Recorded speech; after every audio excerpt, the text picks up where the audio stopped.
Hi, I'm Karen Burniston here with a video tutorial for the Scalloped Circle card insert. All of the pop-up dies come with step-by-step picture instructions inside every package. The Scalloped Circle is just a single piece construction, so if you'll just cover the die with a piece of paper, 6x6 will work well, and then make your sandwich with your cutting plates and run it through the Big Shot machine, and that will cut everything you need to make this little pop-up inside a card. Now when I take that out, you'll notice that all of the cuts and scores have been made by the machine, and this piece is actually mirror image on both sides, so you don't really have to worry about which side the texture is on.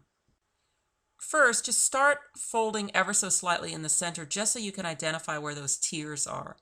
None of the score lines go all the way across the piece, so you will have to work them all individually, and just take your time with this part. I worked the top and then the bottom. Then I'm going to identify where that tier turns on the bottom and just pinch that fold. The machine has made all those scores for you, so it's just a matter of identifying them. You do, however, want to make sure that you're only working the folds that the machine has made and you're not creating your own new folds. That will weaken the piece.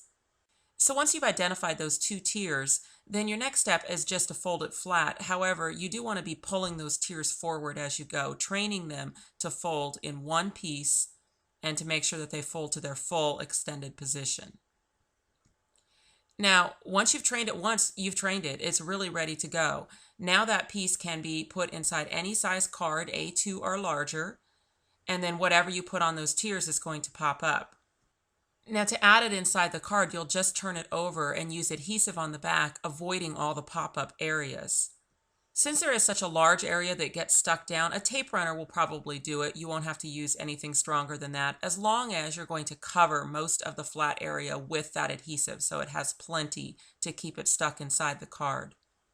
So I'm just going around now and just trying to get tape runner everywhere except for where my pop-ups are. I'll just retrain it now.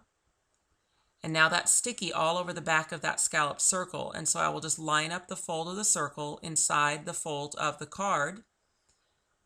And that is all there is to it. I have made a generic little pop-up insert, and anything that I put on those tiers is now going to pop up.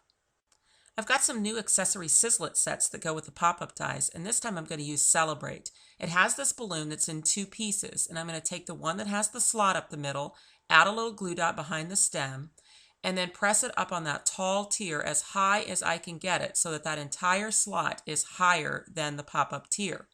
Now to add the other half, I just get the top notch in first, and then it's very easy to just click the bottom through into that slot. And you'll see now that I have a little three-dimensional balloon, and that's going to open and close as the card is opened and closed. The Sizzix set also includes the word Celebrate, and it is as a single piece, which means you can put it on a pop-up tier and it too will pop up. And just like that, you'll see that I've made a very simple little pop-up card. I've got just a few cards here to show made with the Scalloped Circle insert, and I wanted to show that balloon can be used flat just with a couple pop dots to make a dimensional balloon. The Scalloped Circle here was cut out of a clear material, so it disappears and the balloons appear to be floating. And you'll see I've used 3 of them. Here's an idea for a party invitation, this time using a stamped image on the Scalloped Circle pop-up, and again that word Celebrate used on the bottom tier. The beauty of die cutting is that you get to choose your colors and materials, so here's a more elegant look using a chandelier on the Scalloped Circle pop-up. And then here's one last little card to show. This time I've used the Scalloped Circle insert cut out of clear, and I've used it to animate some of my favorite Tim Holtz dies. So you can see that all these cards were made with the same die. It's completely generic. You can make anything pop up. Thanks for watching.